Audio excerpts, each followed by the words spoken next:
Hi friends, ಎಲ್ರಿಗೂ ನಮಸ್ಕಾರ. ನಾವು ಪ್ರೀವಿಯಸ್ ಸೆಷನಲ್ಲಿ ಪ್ರೆಸೆಂಟ್ ಸಿಂಪಲ್ ಟೆನ್ಸ್ ಬಗ್ಗೆ ಡಿಸ್ಕಸ್ ಮಾಡಿದ್ವಿ.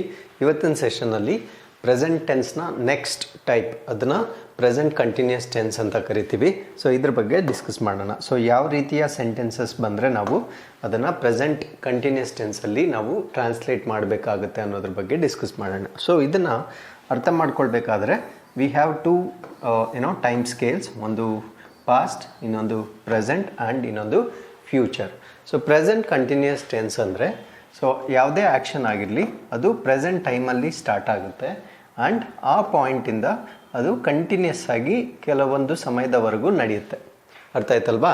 ಸೊ ಈ ಥರದ ಟೆನ್ಸ್ನ ನಾವೇನಂತ ಕರಿತೀವಿ ಅಂದರೆ ಪ್ರೆಸೆಂಟ್ ಕಂಟಿನ್ಯೂಸ್ ಟೆನ್ಸ್ ಅಂತ ಕರಿತೀವಿ. ಫಾರ್ ಎಕ್ಸಾಂಪಲ್, ಲೆಟ್ಸ್ ಸೇ ನಾವು ದಿ ಟೈಮ್ ಈಸ್ 10 AM ಅಂತ ತಗೊಳ್ಳೋಣ. ನಾನು ನಿಮ್ಮ ಕ್ಲಾಸ್ ಸ್ಟಾರ್ಟ್ ಮಾಡಿದ್ದೀನಿ. So I am teaching you. So ಈ ಟೈಮಿಂದ ನಾನು ಕೆಲವೊಂದು ಸಮಯದವರೆಗೂ ನಿಮಗೆ ನಾನು ಪಾಠ ಮಾಡ್ತೀನಿ. So I am teaching you for some time ನಾವು. ಅರ್ಥ ಆಯ್ತಲ್ವಾ? ಸೊ ಈ ಥರದ ಆ್ಯಕ್ಷನ್ಸ್ನ ಅಂದರೆ ಪ್ರೆಸೆಂಟ್ ಟೈಮಲ್ಲೇ ಸ್ಟಾರ್ಟ್ ಆಗಬೇಕು. ಓಕೆ, ಸೊ ಇದಕ್ಕಿಂತ ಹಿಂದೆ ಅಥವಾ ಪಾಸ್ಟಲ್ಲಿ ಸ್ಟಾರ್ಟ್ ಆಗಿರಬಾರ್ದು. ಪ್ರೆಸೆಂಟ್ ಟೈಮಲ್ಲಿ ಅಂದರೆ ಈ ಮೂಮೆಂಟಲ್ಲಿ ಸ್ಟಾರ್ಟ್ ಆಗಿ ಕೆಲವೊಂದು ಸಮಯದವರೆಗೂ ಅಥವಾ ಸ್ವಲ್ಪ ಸಮಯದವರೆಗೂ ನಿರಂತರವಾಗಿ ನಡೀತಕ್ಕಂಥ ಪ್ರಕ್ರಿಯೆಗಳನ್ನು ನಾವೇನಂತ ಕರಿತೀವಿ ಅಂದರೆ ಪ್ರೆಸೆಂಟ್ ಕಂಟಿನ್ಯೂಸ್ ಟೆನ್ಸ್ ಅಂತ ಕರಿತೀವಿ. ಹಾಗಿದ್ರೆ ಇದ್ರ ಬಗ್ಗೆ ಇನ್ನೂ ಹೆಚ್ಚಿನ ಮಾಹಿತಿ ತಿಳ್ಕೊಳ್ತಾ ಬಂದ್ಬಿಡೋಣ.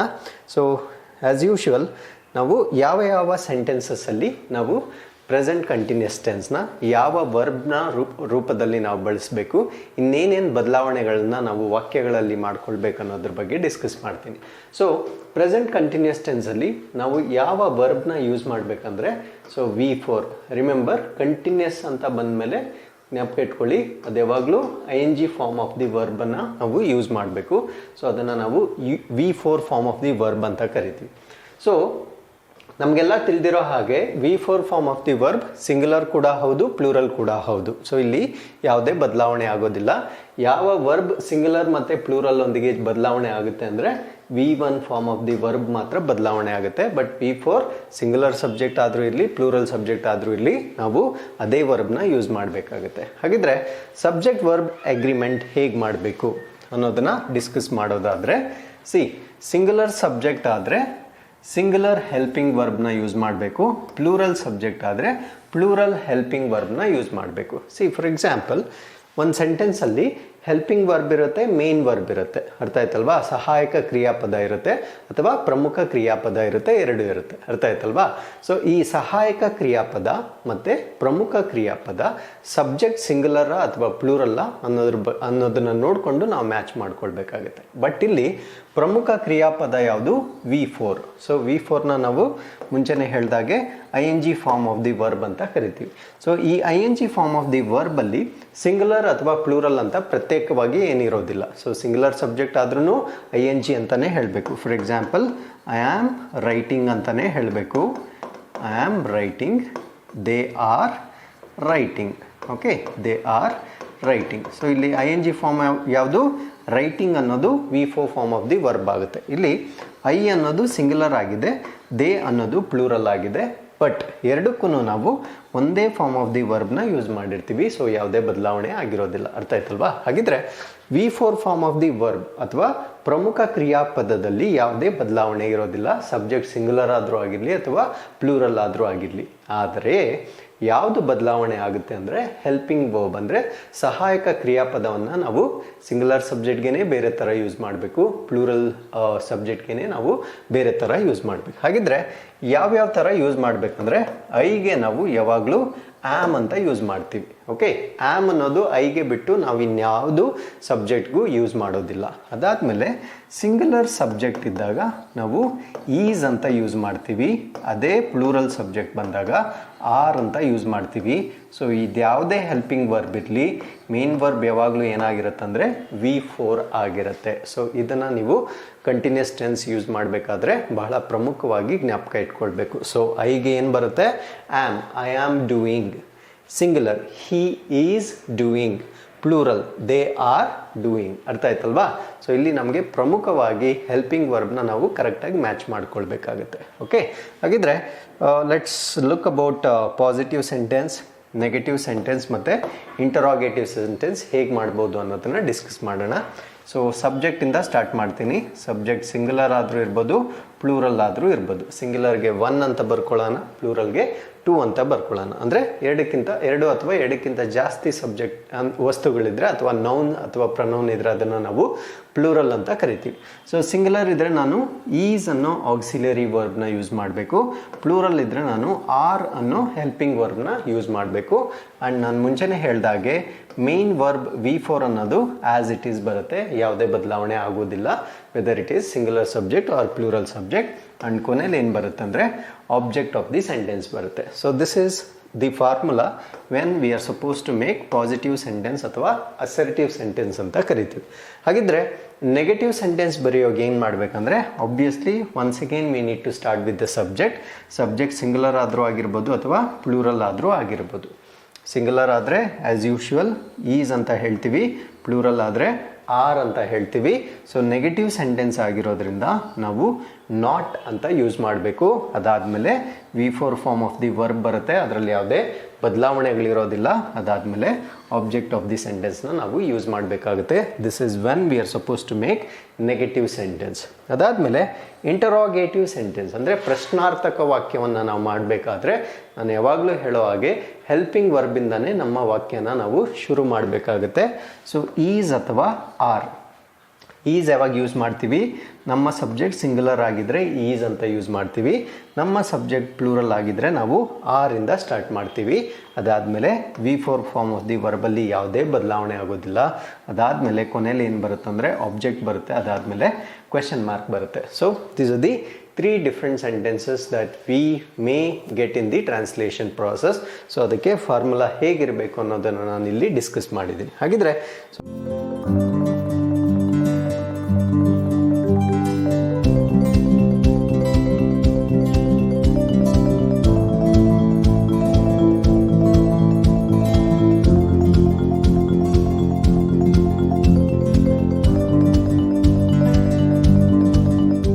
ನಾವು ಇವಾಗ ಡಿಸ್ಕಸ್ ಮಾಡೋಣ. ಸೊ ಇಲ್ಲಿ ಮಗು ತನ್ನ ತಾಯಿಯೊಂದಿಗೆ ಮಾತನಾಡುತ್ತಿದೆ ಅಂತ ಆಯ್ತಲ್ವಾ? ಅಂದರೆ ಈ ಪಾಯಿಂಟಲ್ಲಿ ಸ್ಟಾರ್ಟ್ ಮಾಡಿದೆ, ಅದು ತಾಯಿಯೊಂದಿಗೆ ಮಾತಾಡ್ತಾನೇ ಇದೆ, ಅರ್ಥ ಆಯ್ತಲ್ವಾ? ಸೊ ಈ ಥರದ ಆ್ಯಕ್ಷನ್ಸ್ನ ನಾವೇನಂತ ಕರಿತೀವಿ?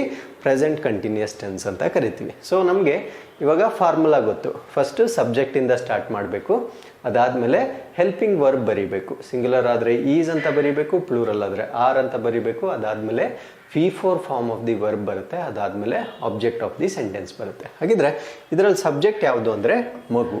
Okay, so subject is child. So ಮಗು ಅಂದರೆ ಏನು ಬರಿಬೇಕು? ನಾವು ಚೈಲ್ಡ್ ಅಂತ ಬರಿಬೇಕು. ಓಕೆ, ಸೊ ಚಿಲ್ಡ್ರನ್ ಅಂದರೆ ಪ್ಲೂರಲ್ ಆಗುತ್ತೆ. ಸೊ ಮಗು ಅಂದರೆ ಚೈಲ್ಡ್. ಸಿಂಗ್ಯುಲರ್ ಆಗಿರೋದ್ರಿಂದ ನಾನು ಏನು ಬರಿಬೇಕು? ಈಸ್ ಅಂತ ಬರೀಬೇಕು. ಪ್ರೆಸೆಂಟ್ ಟೆನ್ಸಲ್ಲಿ ನಾವು ಈಸ್ ಅಂತ ಬರೀಬೇಕು. ಆ್ಯಂಡ್ ವರ್ಬ್ ಏನಿದೆ? ಸ್ಪೀಕ್ ಅಂತ ಇದೆ ಅಥವಾ ಮಾತನಾಡು ಅಂತ ಇದೆ. ಸೊ ನಾನು V4 form of the verb ಬರೀಬೇಕು. ಅದಕ್ಕೆ ಸ್ಪೀಕ್ ಅನ್ನೋದೇನಾಗುತ್ತೆ? ಸ್ಪೀಕಿಂಗ್ ಅಂತ ಆಗುತ್ತೆ. ಸೊ ಚಿಲ್ಡ್ರನ್ ಈಸ್ ಸ್ಪೀಕಿಂಗ್ ತಾಯಿಯೊಂದಿಗೆ ಅಂದರೆ speaking with child is speaking with mother ಅಥವಾ ಹಿಸ್ ಮದರ್ ಅಂತನಾದರೂ ಹೇಳ್ಬೋದು. ತನ್ನ ತಾಯಿಯೊಂದಿಗೆ child is speaking with his mother. ಇಲ್ಲೊಂದು ಕ್ವೆಶನ್ ಬರುತ್ತೆ ನಿಮಗೆ. ಸೊ ಏನಿದು? ಚೈಲ್ಡ್ ಅಂತ ಕೊಟ್ಟಿದ್ದಾರೆ, ನಾನು ಹೀಸ್ ಅಂತ ಬರೆದಿದ್ದೀನಿ. ಇಲ್ಲಿ ಗಂಡು ಮಗುನ ಹೆಣ್ಮಗುನ ಏನು ಸ್ಪೆಸಿಫೈ ಮಾಡಿಲ್ಲ ಅಂತ. Remember friends, when the gender is not specified in any sentence, usually ನಾವೇನು ತೊಗೊಳ್ತೀವಿ ಅಂದರೆ ಮಸ್ಕ್ಯುಲೈನ್ ಜೆಂಡರ್ ತೊಗೊಳ್ತೀವಿ. ಅಂದರೆ ಪುರುಷರಿಗೆ ಏನು ಯೂಸ್ ಮಾಡ್ತೀವೋ ಆ ಜೆಂಡರ್ನ ಯೂಶ್ವಲಿ ತೊಗೊಳ್ತೀವಿ. ಸೊ ಇಲ್ಲಿ ನಮಗೆ ಜೆಂಡರ್ ಸ್ಪೆಸಿಫಿಕ್ ಆಗಿ ಗೊತ್ತಿದ್ರೆ ಯೂಶ್ವಲಿ ಯಾವ ಜೆಂಡರ್ ಇರುತ್ತೋ ಅದೇ ಜೆಂಡರಲ್ಲಿ ನಾವು ಟ್ರಾನ್ಸ್ಲೇಟ್ ಮಾಡ್ತೀವಿ. ಗೊತ್ತಿಲ್ಲ ಅಂದರೆ ನಾವು ಯೂಶ್ವಲಿ ಮಸ್ಕ್ಯುಲೈನ್ ಜೆಂಡರ್ನ ಯೂಸ್ ಮಾಡ್ತೀವಿ. ಸೊ ಈ ಪಾಯಿಂಟ್ ಕೂಡ ನಮ್ಗೆ ಗೊತ್ತಿರಲಿ. So this is child singular ಆಗಿರೋದ್ರಿಂದ ನಾನು ಈಸ್ ಅಂತ ಬರೀಬೇಕು. So V4 form of the verb ಬರೀಬೇಕು. ಆ್ಯಂಡ್ ವಿತ್ ಹಿಸ್ ಮದರ್ ಅಥವಾ ವಿತ್ ಮದರ್. ಸೊ ಹೆಂಗೆ ಬರೆದ್ರೂ ಕರೆಕ್ಟ್ ಆಗಿರುತ್ತೆ. ಸೊ ಅದೇ ನಾನು ಪ್ಲೂರಲ್ ಮಾಡಬೇಕಾದ್ರೆ ಸೊ ಚೈಲ್ಡ್ ಅನ್ನೋದೇನಾಗುತ್ತೆ? ಚಿಲ್ಡ್ರನ್ ಅಂತ ಆಗುತ್ತೆ. ಓಕೆ, ಸೊ ಚಿಲ್ಡ್ರನ್ ಪ್ಲೂರಲ್ ಆಗಿರೋದ್ರಿಂದ ನಾನು ಏನು ಬರೀಬೇಕು? ಆರ್ ಅಂತ ಬರೀಬೇಕು. ಅರ್ಥ ಆಯ್ತಲ್ವಾ? Very very important. ಅದಾದಮೇಲೆ ಚಿಲ್ಡ್ರನ್ಸ್ ಅಂತ ಬರೀಬಾರ್ದು. Because I have seen many students writing children's in plural. So children itself is plural. ಇದಕ್ಕೆ ಎಸ್ ಆ್ಯಡ್ ಮಾಡೋ ಅವಶ್ಯಕತೆ ಇಲ್ಲ. So children are speaking with so ಇಲ್ಲಿ ಪ್ಲೂರಲ್ ಆಗಿರೋದ್ರಿಂದ ಹಿಸ್ ಅಂತ ಬರೀಬಾರ್ದು. ಹಿಸ್ ಅಂದರೆ ಒಬ್ಬರೇ. ಸೊ ಇಲ್ಲಿ ಚಿಲ್ಡ್ರನ್ ತುಂಬ ಜನ ಇರೋದ್ರಿಂದ ವಿತ್ ದೇರ್ ಮದರ್ ಅಂತ ಬರೀಬೇಕು. With their mother. So their ಅಂದರೆ ಏನು? ಪ್ಲೂರಲ್ ಆಗಿರುತ್ತೆ. ಅವರ ತಾಯಿಯೊಂದಿಗೆ ಮಾತನಾಡುತ್ತಿದೆ ಅಂತ ಬರುತ್ತೆ. So this is what is the positive sentence plural. So ಇಲ್ಲಿ ನೋಡಿ, ಚಿಲ್ಡ್ರನ್ ಪ್ಲೂರಲ್ ಆಗಿರುತ್ತೆ. ಆರ್ ಪ್ಲೂರಲ್ ಆಕ್ಸಿಲರಿ ವರ್ಬ್ ಆಗಿರುತ್ತೆ. V4 ಅಲ್ಲಿ ಯಾವುದೇ ಬದಲಾವಣೆ ಇರೋದಿಲ್ಲ ಅಂತ ನಾನು ಮುಂಚೆನೇ ಹೇಳಿದ್ದೀನಿ. ಸೊ ಮಿಕ್ಕಿದ್ದು ಆ್ಯಸ್ ಇಟ್ ಈಸ್ ಬರುತ್ತೆ. So this is when we are suppose to make the positive sentence. ಹಾಗಿದ್ರೆ ನೆಗೆಟಿವ್ ಸೆಂಟೆನ್ಸ್ ಹೇಗೆ ಮಾಡೋದು ಅಂತ ಚೆಕ್ ಮಾಡೋಣ. ಮಗು ತನ್ನ ತಾಯಿಯೊಂದಿಗೆ ಮಾತನಾಡುತ್ತಿಲ್ಲ. Okay, so child is not speaking. Child is not speaking with his mother. Child is not speaking with his mother. ಇಲ್ಲಿ ನೋಡಿ, ಚೈಲ್ಡ್ ಅನ್ನೋದು ಸಬ್ಜೆಕ್ಟ್ ಆಗುತ್ತೆ, ಈಸ್ ನಾಟ್ ಅನ್ನೋದು ನೆಗೆಟಿವ್ ಆಗುತ್ತೆ. ಸೊ ಚೈಲ್ಡ್ ಸಿಂಗುಲರ್ ಆಗಿರೋದ್ರಿಂದ ಈಸ್ ನಾಟ್ ಅಂತ ಬರಿತೀನಿ. V4 ಅಲ್ಲಿ ಯಾವುದೇ ಬದಲಾವಣೆ ಇರೋದಿಲ್ಲ. ಅದಾದಮೇಲೆ mother object of the sentence ಲಾಸ್ಟಲ್ಲಿ ಬರುತ್ತೆ. ಸೊ ಇದನ್ನೇ ನಾನು ಪ್ಲೂರಲ್ ಮಾಡಬೇಕಾದ್ರೆ children are not speaking. Children are not speaking with their mother. Children are not speaking with their mother. So ಇಲ್ಲಿ ನೋಡ್ಬೋದು, ಚಿಲ್ಡ್ರನ್ ಪ್ಲೂರಲ್ ಆಗಿರೋದ್ರಿಂದ ನಾನು ಆರ್ ನಾಟ್ ಅಂತ ಬರೆದೆ. ಸ್ಪೀಕಿಂಗ್ ಆ್ಯಸ್ ಯೂಶುವಲ್ ಬರೀಬೇಕು with their mother. So plural ಆಗಿರೋದ್ರಿಂದ ನಾನು their ಅಂತ ಆ್ಯಡ್ ಮಾಡ್ಕೊಂಡಿರ್ತೀನಿ. So this is how you need to translate. Okay, see, if you understand the concept, translation becomes very, very easy. See, ಇವೆಲ್ಲ minor mistakes I have seen in the answer papers. So is ಅನ್ನೋದ್ರ ಕಡೆ R use ಮಾಡಿರ್ತಾರೆ, verb change ಮಾಡಿರ್ತಾರೆ, singular pronoun ಹತ್ರ plural ಬಳಸಿರ್ತಾರೆ, ಅಥವಾ ಪ್ರನೌನ್ನ miss match ಮಾಡಿರ್ತಾರೆ. So ಇದ್ಯಾವುದು ನಾವು ಮಾಡಬಾರ್ದು.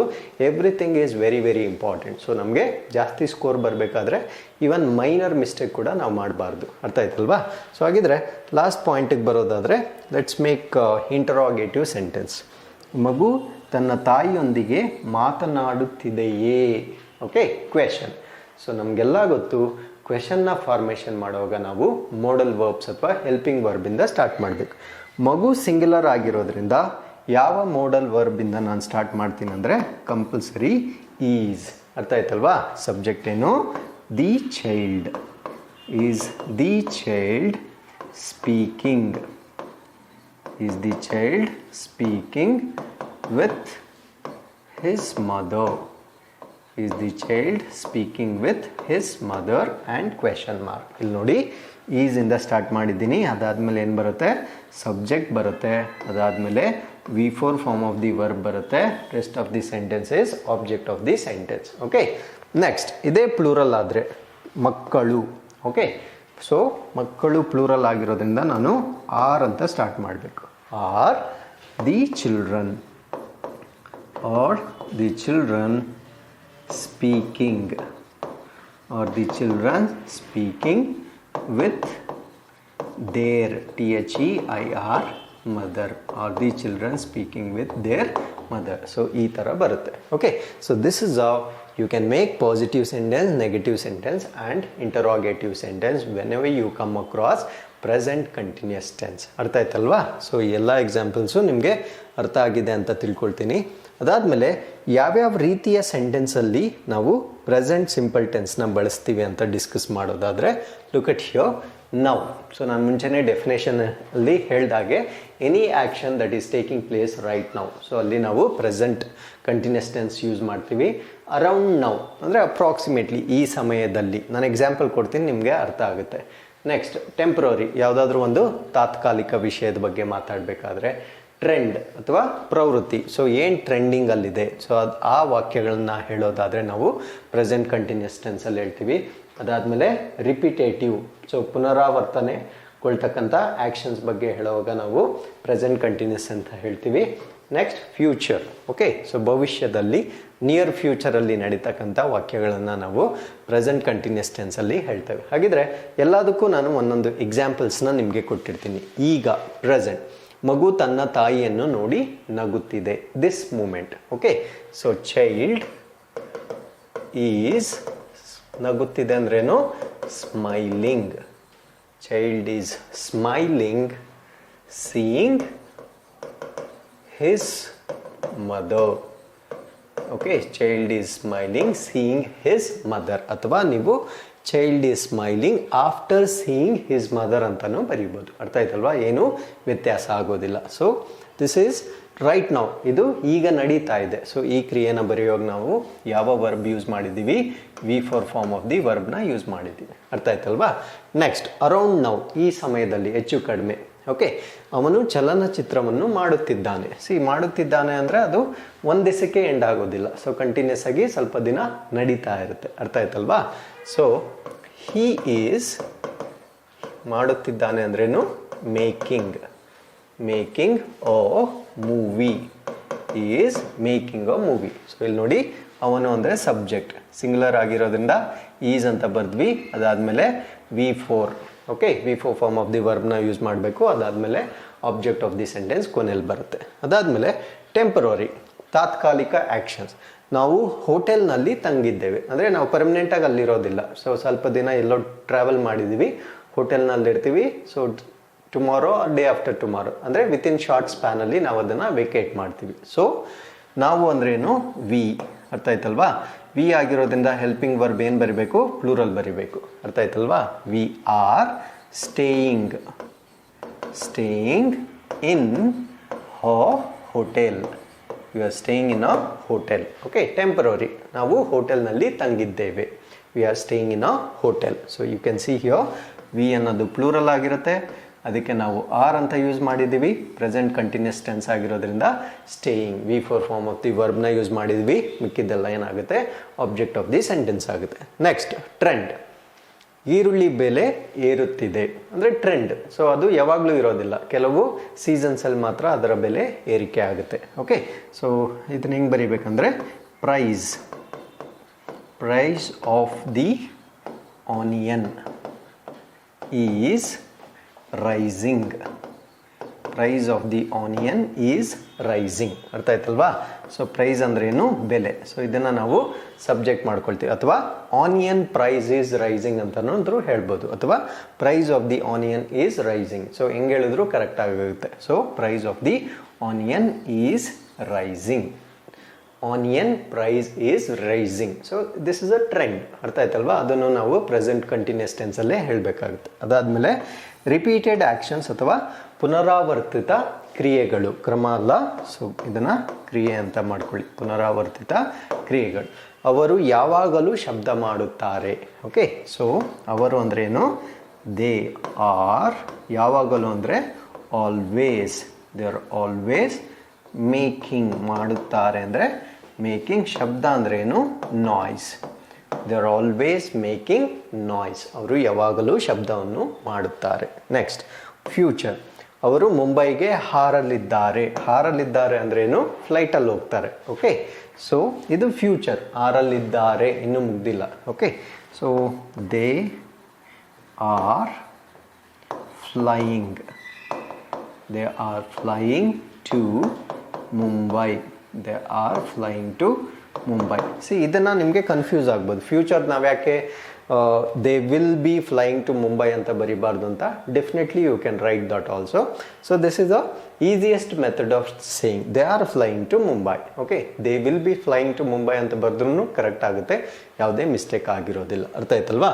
ಸೊ ಈ ಥರದ ವಾಕ್ಯಗಳಲ್ಲಿ ನಾವು ಪ್ರೆಸೆಂಟ್ ಕಂಟಿನ್ಯೂಸ್ ಟೆನ್ಸ್ನ ಯೂಸ್ ಮಾಡಬೇಕಾಗುತ್ತೆ. ಅದಾದಮೇಲೆ ಎಲ್ಲಿ ಯೂಸ್ ಮಾಡಬಾರ್ದು ಪ್ರೆಸೆಂಟ್ ಕಂಟಿನ್ಯೂಸ್ ಟೆನ್ಸ್ನ? ಯಾವ ವಾಕ್ಯಗಳಲ್ಲಿ ನಾವು ಬಳಸಬಾರ್ದು ಅಂದರೆ any action that seems to be permanent. So ಯಾವುದೇ ಒಂದು ಆ್ಯಕ್ಷನ್ ಪರ್ಮನೆಂಟ್ ಅಥವಾ ಶಾಶ್ವತ ಅನಿಸಿದರೆ ನಾವು ಪ್ರೆಸೆಂಟ್ ಕಂಟಿನ್ಯೂಸ್ ಟೆನ್ಸಲ್ಲಿ ಮಾಡಬಾರ್ದು. ಫಾರ್ ಎಕ್ಸಾಂಪಲ್, ನಾವು ಬೆಂಗಳೂರಿನಲ್ಲಿ ವಾಸಿಸುತ್ತಿದ್ದೇವೆ ಅಥವಾ ನಾನು ಬೆಂಗಳೂರಿನಲ್ಲಿ ವಾಸಿಸುತ್ತಿದ್ದೇನೆ. Okay, so this is my permanent stay. ಅಂದರೆ I will be staying here for a very long time. So ಈ ಥರ ಇದ್ದಾಗ I cannot write it this way. I am staying in Bengaluru. ಅರ್ಥ ಆಯ್ತಲ್ವಾ? ಸೊ ಈ ಥರ ಟ್ರಾನ್ಸ್ಲೇಟ್ ಮಾಡಿದ್ರೆ ಇದು ರಾಂಗ್ ಆಗುತ್ತೆ. I am staying in Bengaluru is a temporary action. So any action of you is permanent, ಅದನ್ನು ನಾವು ಪ್ರೆಸೆಂಟ್ ಸಿಂಪಲ್ ಟೆನ್ಸ್ ಅಂದರೆ ಪ್ರೀವಿಯಸ್ ಸೆಷನಲ್ಲಿ ನಾವು ಏನು ಓದಿದ್ವಲ್ವಾ ಅಲ್ಲಿ ನಾವು ಮಾಡಬೇಕಾಗತ್ತೆ. ಆ ರೀತಿಯಲ್ಲಿ for example I stay in Bengaluru. So this should be the correct translation. I stay in Bengaluru is correct. ಅರ್ಥ ಆಯ್ತಲ್ವಾ? ನೆಕ್ಸ್ಟ್, ನಾನು IBMನಲ್ಲಿ ಕೆಲಸ ಮಾಡುತ್ತಿದ್ದೇನೆ. ಸೊ ನನ್ನ ವೃತ್ತಿ ಕೂಡ ಏನಾಗಿರುತ್ತೆ, ಪರ್ಮನೆಂಟ್ ಆಗಿರುತ್ತೆ. So I cannot do this way. I am working in IBM ಅಂತ ಮಾಡಿದ್ರೆ this is wrong. I am working in IBM ಯಾವಾಗ ಮಾಡಬೇಕಂದ್ರೆ ನಿಮ್ಮ ಜಾಬ್ ತಾತ್ಕಾಲಿಕವಾಗಿದ್ದಾಗ. ಸೊ ಪರ್ಮನೆಂಟ್ ಆಗಿದ್ದಾಗ ಏನು ಮಾಡಬೇಕಂದ್ರೆ ಐ ವರ್ಕ್ ಇನ್ IBM. ಅರ್ಥ ಆಯ್ತಲ್ವಾ? ಸೊ ನೆಕ್ಸ್ಟ್, ಸ್ಟೇಟಿವ್ ವರ್ಬ್ಸ್ ಅಥವಾ ಮಾನಸಿಕ ಸ್ಥಿತಿ, ಇದನ್ನು ಎಕ್ಸ್ಪ್ಲೇನ್ ಮಾಡೋದಕ್ಕೆ ನಾವು ಪ್ರೆಸೆಂಟ್ ಕಂಟಿನ್ಯೂಸ್ ಟೆನ್ಸ್ನ ಯೂಸ್ ಮಾಡಲೇಬಾರ್ದು. ಫಾರ್ ಎಕ್ಸಾಂಪಲ್, ನಾನು ಇಂಗ್ಲೀಷ್ ಅರ್ಥ ಮಾಡಿಕೊಳ್ಳುತ್ತಿದ್ದೇನೆ. ಫಾರ್ ಎಕ್ಸಾಂಪಲ್, ನಾನು ನಿಮಗೆ ಒಂದು ಕ್ವೆಶನ್ ಕೇಳ್ತೀನಿ, are you understanding English? Okay, you should say whether I understand. Do you understand English ಅಂತ ಕೇಳಿದ್ರೆ you should say whether you understand or you don't understand. ಎರಡೇ ಆನ್ಸರ್. ಐ ಆಮ್ ಅಂಡರ್ಸ್ಟ್ಯಾಂಡಿಂಗ್ ಅಂತ ಬರೋದಿಲ್ಲ. ಅರ್ಥ ಆಯ್ತಲ್ವಾ? ಸೊ ನಿಮಗೆ ಅರ್ಥ ಆಗಬೇಕು ಅಥವಾ ಅರ್ಥ ಆಗದೇ ಇರ್ಬೋದು, ಅದು ಕಂಟಿನ್ಯೂಸ್ ಆಗಿ ಆಗಲಿಕ್ಕೆ ಸಾಧ್ಯ ಇಲ್ಲ. ಅರ್ಥ ಆಯ್ತಲ್ವಾ? ಸೊ ಅದನ್ನು ನಾವು ಸ್ಟೇಟ್ ಆಫ್ ಮೈಂಡ್ ಅಂತ ಕರಿತೀವಿ ಅಥವಾ ಮಾನಸಿಕ ಸ್ಥಿತಿ ಅಂತ ಕರಿತೀವಿ. ಈ ಥರ ಸ್ಟೇಟ್ ಆಫ್ ಮೈಂಡ್ ಬರ್ತಕ್ಕಂಥ ಅಥವಾ ಸ್ಟೇಟಿವ್ ವರ್ಬ್ಸ್ ಅಂತ ಕರಿತೀವಿ. ಅಲ್ಲಿ ನಾವು ಪ್ರೆಸೆಂಟ್ ಕಂಟಿನ್ಯೂಸ್ ಟೆನ್ಸ್ನ ಯೂಸ್ ಮಾಡಬಾರ್ದು. So do you understand Kannada? I understand, I don't understand. I cannot say ನಾನು ಅರ್ಥ ಮಾಡಿಕೊಳ್ಳುತ್ತಿದ್ದೇನೆ ಅಂತ ಹೇಳಕ್ಕೆ ಬರೋದಿಲ್ಲ. ನನಗೆ ಅರ್ಥ ಆಗುತ್ತೆ ಅಥವಾ ಅರ್ಥ ಆಗಲ್ಲ, ಎರಡೇ ಆನ್ಸರ್ ಇರಬೇಕು. It cannot be continuous. So ಆ ಥರ ವಾಕ್ಯಗಳು ಬಂದಾಗ ನಾವು ಪ್ರೆಸೆಂಟ್ ಕಂಟಿನ್ಯೂಸ್ ಟೆನ್ಸ್ನ ಅವಾಯ್ಡ್ ಮಾಡಬೇಕು. ಫಾರ್ ಎಕ್ಸಾಂಪಲ್, ಹಿಯೋ ನಾನು ಇಂಗ್ಲೀಷ್ ಅರ್ಥ ಮಾಡಿಕೊಳ್ಳುತ್ತಿದ್ದೇನೆ. So if I write like this, I am understanding English. I am understanding English ಅಂತ ಬರೆದ್ರೆ ತಪ್ಪಾಗುತ್ತೆ. Okay, so because whether you understand or you don't understand, ಎರಡೇ ಆನ್ಸರ್. ಓಕೆ, ಸೊ ಇದನ್ನು ನಾವು ಪ್ರೆಸೆಂಟ್ ಸಿಂಪಲ್ ಟೆನ್ಸಲ್ಲೇ ಮಾಡಬೇಕು. I understand English. That's all. I understand English. So this is correct translation. Next, ನಾವು ಈ ಪ್ರದರ್ಶನವನ್ನು ಇಷ್ಟಪಡುತ್ತಿದ್ದೇವೆ. ಅರ್ಥ ಆಯ್ತಲ್ವಾ? ಸೊ ಯಾವುದೋ ಒಂದು ಎಕ್ಸಿಬಿಷನ್ ಇದೆ ಅಥವಾ ಯಾವುದೋ ಒಂದು ಶೋ ಇದೆ. ಸೊ ನಿಮ್ಗೆ ಇಷ್ಟ ಆಗ್ತಾ ಇದೆಯಾ, ಆಗ್ತಾ ಇಲ್ವಾ, ಎರಡೇ ಆನ್ಸರ್. ಅರ್ಥ ಆಯ್ತಲ್ವಾ? ಇಷ್ಟಪಡುತ್ತಿದ್ದೇನೆ ಬರೋದಿಲ್ಲ, ಇಷ್ಟಪಟ್ಟಿದ್ದೇನೆ ಅಥವಾ ಇಷ್ಟಪಡುತ್ತಿಲ್ಲ, ಇಷ್ಟವಾಗುತ್ತಿಲ್ಲ, ಎರಡೇ. ದಟ್ ಈಸ್ ಆಲ್ಸೋ ಸ್ಟೇಟಿವ್ ವರ್ಬ್ ಅಥವಾ ಯುವರ್ ಸ್ಟೇಟಸ್ ಆಫ್ ಮೈಂಡ್ ಅಂತ ಬರುತ್ತೆ. ಓಕೆ, ಸೊ ಇದನ್ನು I am liking this show. I am liking this show ಅಂತ ಬರೆದ್ರೆ this will be wrong.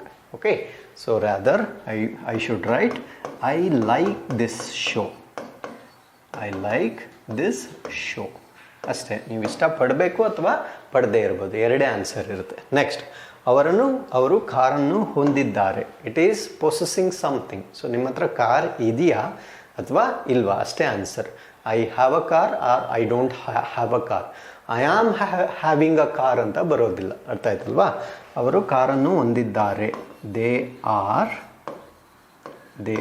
R having a car ಅಂತ ಟ್ರಾನ್ಸ್ಲೇಟ್ ಮಾಡಿದ್ರೆ this is absolutely wrong. So rather you should say they have a car. That's all. They have a car. ಅವ್ರ ಹತ್ರ ಇದೆಯಾ ಅಥವಾ ಇಲ್ಲ. Next, ನಿಮಗೆ ಸಹಾಯ ಬೇಕೇ. ಓಕೆ, ಸೊ ಇದನ್ನು are you needing a help? Question mark. So ಈ ಥರ ಮಾಡಿದ್ರೆ this would be absolutely wrong. ನಿಮಗೆ ಬೇಕಾ ಅಥವಾ ಬೇಡ, yes or no. So needing ಅಂತ ಬರೆದ್ರೆ ತಪ್ಪಾಗುತ್ತೆ. Okay, so correct translation is do you need help ಅಷ್ಟೇ. Do you need help. So ಈ ಥರ ವರ್ಬ್ಸ್ನ ನಾವೇನಂತ ಕರಿತೀವಿ ಅಂದರೆ ಸ್ಟೇಟಿವ್ ವರ್ಬ್ಸ್ ಅಥವಾ ಮಾನಸಿಕ ಸ್ಥಿತಿಯಲ್ಲಿ ಬರ್ತಕ್ಕಂಥ ವರ್ಬ್ಸ್ ಅಂತ ಕರಿತೀವಿ. ಸೊ ಆ ಥರ ಸ್ಟೇಟಿವ್ ವರ್ಬ್ಸ್ ಬಂದಾಗ ನಾವು ಪ್ರೆಸೆಂಟ್ ಕಂಟಿನ್ಯೂಸ್ ಟೆನ್ಸ್ನ ಕಂಪಲ್ಸರಿ ಅವಾಯ್ಡ್ ಮಾಡಬೇಕಾಗುತ್ತೆ. ಓಕೆ, ಸೊ ಇಲ್ಲಿವರೆಗೂ ನಾವು ಯಾವ ರೀತಿ ವಾಕ್ಯಗಳಲ್ಲಿ ಯೂಸ್ ಮಾಡಬೇಕು, ಯಾವ ರೀತಿ ವಾಕ್ಯಗಳಲ್ಲಿ ಪ್ರೆಸೆಂಟ್ ಕಂಟಿನ್ಯೂಸ್ ಟೆನ್ಸ್ನ ಅವಾಯ್ಡ್ ಮಾಡಬೇಕು ಅನ್ನೋದನ್ನು ಎಕ್ಸ್ಪ್ಲೇನ್ ಮಾಡಿದ್ದೀನಿ. ಸೊ ಕೊನೆಯಲ್ಲಿ ಕೆಲವೊಂದು ಎಕ್ಸಾಂಪಲ್ಸ್ ತೊಗೊಂಡು ಅದನ್ನು ಸಾಲ್ವ್ ಮಾಡಿಬಿಡೋಣ. ಸೊ ಪ್ರೆಸೆಂಟ್ ಕಂಟಿನ್ಯೂಸ್ ಟೆನ್ಸಲ್ಲಿ ರೈತರು ತಮ್ಮ ಸಮಸ್ಯೆಗಳನ್ನು ಮಂತ್ರಿಗಳಿಗೆ ಪ್ರಸ್ತಾಪ ಮಾಡುತ್ತಿದ್ದಾರೆ. ಮಾಡುತ್ತಿದ್ದಾರೆ, ಇದನ್ನು ನೋಡಿ ನೀವು ಐಡೆಂಟಿಫೈ ಮಾಡ್ಕೋಬೇಕು. ಸೊ ನಮ್ಮ ಟ್ರಾನ್ಸ್ಲೇಷನ್ಗೆ ಈ ಕ್ರಿಯಾಪದ ಬಹಳ ಮುಖ್ಯವಾಗಿರುತ್ತದೆ. ಓಕೆ, ಸೊ ಮಾಡುತ್ತಿದ್ದಾರೆ ಅಂದ್ರೇನು continuous tense V4 form of the verb ಬರೀಬೇಕು. ಮಾಡುತ್ತಿದ್ದಾರೆ ಅಂದರೆ ಅದು ಕಂಪಲ್ಸರಿ ಪ್ರೆಸೆಂಟ್ ಟೆನ್ಸಲ್ಲಿ ಬರುತ್ತೆ. ಮಾಡುತ್ತಿದ್ದರು ಅಂದರೆ ಪಾಸ್ಟ್ ಟೆನ್ಸ್ ಆಗುತ್ತೆ. ಮಾಡಲಿದ್ದಾರೆ ಅಂದರೆ ಏನಾಗುತ್ತೆ, ಫ್ಯೂಚರ್ ಟೆನ್ಸ್ ಆಗುತ್ತೆ. ಓಕೆ, ಸೊ ಇದು ಪ್ರೆಸೆಂಟ್ ಟೆನ್ಸ್ ಆಗಿದೆ. ಅದಾದಮೇಲೆ ಕಂಟಿನ್ಯೂಸ್ ಆಗಿ ಮಾಡ್ತಾನೆ ಇದ್ದಾರೆ, ಹಾಗಿದ್ರೆ ಅದು V4 form of the verb ಅಂತ ಬರೀಬೇಕಾಗುತ್ತೆ. ಓಕೆ, ಸೊ ರೈತರು ಫಾರ್ಮರ್ಸ್ ಆರ್ ಪ್ರಸ್ತಾಪ ಮಾಡುತ್ತಿದ್ದಾರೆ. So you can simply say explaining ಅಥವಾ ಡೆಮಾನ್ಸ್ಟ್ರೇಟಿಂಗ್. ಫಾರ್ಮರ್ಸ್ ಆರ್ ಎಕ್ಸ್ಪ್ಲೇನಿಂಗ್ ತಮ್ಮ ಸಮಸ್ಯೆಗಳನ್ನು, ದೇರ್ ಪ್ರಾಬ್ಲಮ್ಸ್, ತಮ್ಮ ಸಮಸ್ಯೆಗಳನ್ನು, ಪ್ರಾಬ್ಲಮ್ಸ್ ಯಾರ ಹತ್ರ, ವಿತ್ ದಿ ಮಂತ್ರಿಗಳು ಅಂದ್ರೇನು, minister. Okay, so this should be the correct translation. Farmers ಏನಾಗುತ್ತೆ, ನಮ್ಮ ಸಬ್ಜೆಕ್ಟ್ ಆಗುತ್ತೆ. ಅದಾದಮೇಲೆ ಪ್ಲೂರಲ್ ಆಗಿರೋದ್ರಿಂದ ಆರ್ ಅಂತ ಯೂಸ್ ಮಾಡಬೇಕು. ಅದಾದಮೇಲೆ ಕಂಟಿನ್ಯೂಸ್ ಟೆನ್ಸ್ ಆಗಿರೋದ್ರಿಂದ ನಾವು V4 ಫಾರ್ಮ್ ಆಫ್ ದಿ ವರ್ಬ್ನ ಯೂಸ್ ಮಾಡಬೇಕು. Rest of the sentence becomes the object of the sentence. There problems with the minister. Okay, so ಸಮಸ್ಯೆಗಳನ್ನು, ಸೊ ಇದನ್ನು ಕೂಡ ಕೇರ್ಫುಲ್ ಆಗಿ ನೋಡ್ಕೋಬೇಕು. ಪ್ಲೂರಲ್ ಆಗಿರೋದ್ರಿಂದ ನಾನು ಪ್ರಾಬ್ಲಮ್ಸ್ ಅಂತ ಬರೆದಿದ್ದೀನಿ, ಒಂದೇ ಆಗಿದ್ರೆ ಪ್ರಾಬ್ಲಮ್ ಅಂತ ಬರಿತಾ ಇದ್ದೆ. Okay, so this is one of the examples like how to translate in present continuous tense. Next, ಇಂದು ಹೆಚ್ಚಿನ ಜನರು ಫೋನ್ ಬದಲಿಗೆ ಪಠ್ಯ ಸಂದೇಶಗಳನ್ನು ಬಳಸುತ್ತಿದ್ದಾರೆ. ಒನ್ಸ್ ಅಗೇನ್ ಬಳಸುತ್ತಿದ್ದಾರೆ. ಈಗ, ಇಂದು, ಅರ್ಥ ಆಯ್ತಲ್ವಾ? ಸೊ ಬಳಸುತ್ತಿದ್ದಾರೆ ಅಂದರೆ ಒನ್ಸ್ ಅಗೇನ್ ಯಾವ ಟೆನ್ಸ್ ಆಗುತ್ತೆ, V4 ಫಾರ್ಮ್ ಆಫ್ ದಿ ವರ್ಬ್ನ ಯೂಸ್ ಮಾಡಬೇಕಾಗುತ್ತೆ. ಸೊ ಇಂದು ಅಂದರೆ ಟುಡೇ. ಓಕೆ, ಹೆಚ್ಚಿನ ಜನರು ಅಂದರೆ most of the people. Most of the people. Most of the people plural ಆಗಿರೋದ್ರಿಂದ ಆರ್ ಅಂತ ಬರೀಬೇಕು. ಆರ್. ಓಕೆ, ಬಳಸುತ್ತಿದ್ದಾರೆ ಅಂದರೆ ಯೂಸಿಂಗ್. ಯೂಸಿಂಗ್ ಯಾವುದನ್ನ, ಪಠ್ಯ ಸಂದೇಶಗಳನ್ನು, text messages. Using text messages. ಬದಲಿಗೆ, ಬದಲಿಗೆ ಅಂದರೆ instead. Text messages instead of phone. Okay, instead of phone. ಅರ್ಥ ಆಯ್ತಲ್ವಾ? This is how we are going to translate. So today most of the people are using text messages instead of phone. So ಈ ತರ ನಮಗೆ translation ಬರುತ್ತೆ. This is in case of present continuous tense. Next, ಅವಳು ನಿರಂತರವಾಗಿ ತನ್ನ ಸಹೋದರಿಯ ಬಗ್ಗೆ ದೂರು ನೀಡುತ್ತಿದ್ದಾಳೆ. ಸೊ ನೀಡುತ್ತಿದ್ದಾಳೆ V4. ಓಕೆ, ನೀಡುತ್ತಿದ್ದಾಳೆ. ಸೊ ಅವಳು ಶಿ ನಿರಂತರವಾಗಿ. ಶಿ ಅಂದರೆ ಏನು, ಸಿಂಗುಲರ್ ಆಗಿರೋದ್ರಿಂದ ಈಸ್ ಅಂತ ಬರೀಬೇಕು. ನಿರಂತರವಾಗಿ ಅಂದ್ರೇನು, ಕಾನ್ಸ್ಟೆಂಟ್ಲಿ. ಓಕೆ, ಕಾನ್ಸ್ಟೆಂಟ್ಲಿ ದೂರು ನೀಡುತ್ತಿದ್ದಾಳೆ. ಗಿವಿಂಗ್ ಕಂಪ್ಲೇಂಟ್ ಅಂತನಾದ್ರೂ ಬರೀಬೋದು, ಕಂಪ್ಲೇನಿಂಗ್ ಅಂತ ಒಟ್ಟಿಗೆ ಸೇರಿಸಿ ಬರೆದ್ಬಿಡ್ಬೋದು. ಸೊ ಇಂಗ್ಲೀಷಲ್ಲಿ ಯಾವುದೇ ತೊಂದರೆ ಆಗೋದಿಲ್ಲ. ಸೊ ನೀಡುತ್ತಿದ್ದಾಳೆ ಅಂದರೆ ಗಿವಿಂಗ್ ಕಂಪ್ಲೇಂಟ್ ಅಂತಾನೆ ಬರೀಬೇಕು ಅಂತ ಅವಶ್ಯಕತೆ ಇಲ್ಲ. ಶಿ ಈಸ್ ಕಾನ್ಸ್ಟೆಂಟ್ಲಿ ಕಂಪ್ಲೇನಿಂಗ್ ಅಂದರೆ ಏನು, ದೂರು ನೀಡುತ್ತಿದ್ದಾಳೆ ಅಂತ ಆಗ್ಬಿಡುತ್ತೆ. Okay, she is constantly complaining. She is constantly complaining ಯಾರ ಬಗ್ಗೆ, ತನ್ನ ಸಹೋದರಿಯ ಬಗ್ಗೆ. ಕಂಪ್ಲೈನಿಂಗ್ ಅಬೌಟ್ ಯಾರು, ತನ್ನ, ಹರ್ ಸಿಸ್ಟರ್, ಸಹೋದರಿ. So this should be the correct answer. So she is constantly complaining. Okay, so ಇದು ವರ್ಬ್ ಆಗುತ್ತೆ, ಇದು ಅಡ್ವರ್ಬ್ ಆಗುತ್ತೆ. ಅರ್ಥ ಆಯ್ತಲ್ವಾ? ಸೊ ವರ್ಬ್ ಹೇಗೆ ನಡೀತಾ ಇದೆ ಅನ್ನೋದನ್ನ ಡಿಸ್ಕ್ರೈಬ್ ಮಾಡೋದು. She is complaining about her sister ಅಂತ ಬರೀಬೋದು ಡೆಫಿನೆಟ್ಲಿ. ಬಟ್ ನಿರಂತರವಾಗಿ ಆ ಕ್ರಿಯೆ ಹೇಗೆ ನಡೀತಾ ಇದೆ, ನಿರಂತರವಾಗಿ ನಡೀತಾ ಇದೆ. ಸೊ ಅದನ್ನು ನಾವು ಅಡ್ವರ್ಬ್ ಅಂತ ಕರಿತೀವಿ. So she is constantly complaining about her sister. So ಇದು ಪ್ರೆಸೆಂಟ್ ಕಂಟಿನ್ಯೂಸ್ ಟೆನ್ಸ್ ಆಗುತ್ತೆ. ನೆಕ್ಸ್ಟ್, ನಾವು ನಾಳೆ ಬೆಳಗ್ಗೆ ಬೀಚ್ಗೆ ಹೊರಡುತ್ತಿದ್ದೇವೆ. ಓಕೆ, ಹೊರಡುತ್ತಿದ್ದೇವೆ. ಸೊ ಇದು ಕೂಡ V4 form of the verb ಬರುತ್ತೆ. ಓಕೆ, ನಾವು ನಾಳೆ ಬೆಳಗ್ಗೆ ವಿ ಆರ್ ಲಿವಿಂಗ್ ಅಥವಾ ಗೋಯಿಂಗ್ ಏನು ಬರೆದ್ರೂ ಸರಿ ಹೋಗುತ್ತೆ. We are living to beach. We are living to beach ಯಾವಾಗ? ನಾಳೆ. We are living to beach tomorrow. We are living to beach tomorrow. Okay, so we subject ಆಗುತ್ತೆ, ಆರ್ ಹೆಲ್ಪಿಂಗ್ ವರ್ಬ್ ಆಗುತ್ತೆ, V4 living ಆಗುತ್ತೆ. ಎಲ್ಲಿಗೆ? To beach tomorrow. ಅರ್ಥ ಆಯ್ತಲ್ವಾ? So ಇದು ಕೂಡ ಪ್ರೆಸೆಂಟ್ ಸಿಂಪಲ್ ಟೆನ್ಸಲ್ಲಿ ಆಗುತ್ತೆ. ನೆಕ್ಸ್ಟ್, ಅವರು ಇಂದು ಸಂಜೆ ಸಮ್ಮೇಳನದಲ್ಲಿ ಮಾತನಾಡುತ್ತಿದ್ದಾರೆ. ಸೊ ಮಾತನಾಡುತ್ತಿದ್ದಾರೆ is again V4 form of the verb. Okay, ಅವರು ಅಂದರೆ they are speaking in the programme ಅಥವಾ ಕಾನ್ಫರೆನ್ಸ್, ಏನೋ ಆದರೂ ಇರ್ಬೋದು, ಪ್ರೋಗ್ರಾಮ್ ಆರ್ ಕಾನ್ಫರೆನ್ಸ್. ಇಂದು ಸಂಜೆ, ಸಿ ಟುಡೇ ಈವ್ನಿಂಗ್ ಅಂತ ಬರಿಬಾರ್ದು, don't use that. So instead of that ನಾವು ಏನು ಬರಿಬೇಕಂದ್ರೆ ದಿಸ್ ಈವ್ನಿಂಗ್ ಅಂತ ಬರಿಬೇಕು. Understand this friends? So today evening, today morning, today afternoon ಎಲ್ಲೂ ಯೂಸ್ ಮಾಡಬಾರ್ದು, ಅವೆಲ್ಲ wrong. This morning, this afternoon, this evening, tonight ಅಂತ ನಾವು ಯೂಸ್ ಮಾಡಬೇಕು. ಅರ್ಥ ಆಯ್ತಲ್ವಾ? So they are speaking in the conference this evening. ಅರ್ಥ ಆಯ್ತಲ್ವಾ?